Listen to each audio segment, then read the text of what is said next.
একটা ছেলের বিয়ে দেওয়ার পর সংসারটাকে হ্যাপি করার ক্ষেত্রে 80% ক্ষেত্রে একটা শাশুড়ির ভূমিকা অনেক, মানে ছেলের মা। ডেফিনেটলি কোনো কোনো জায়গায় ছেলে বউ খারাপ আছে, কিন্তু exceptional can't be an example. বেশিরভাগ শাশুড়ি কিন্তু বেশি আমার দখলদারিত্ব মনোবৃত্তিতে চলে যান।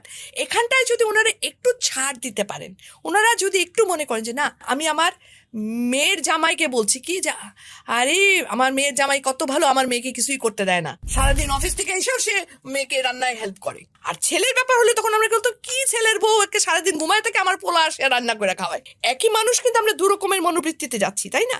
এই জায়গা থেকে আমাদের মেয়েদের বেরিয়ে আসতে হবে। মেয়ের জামাই আসলে পোলাও কোরমার অভাব রাখি না। আর যখন ছেলের বউ, তার 1/4 তো আমরা দেই না, ছেলের বউকে বলি এত নেলস তো ভালো না, আমিও তো বলছিলাম আমি তো এত খাইতাম না।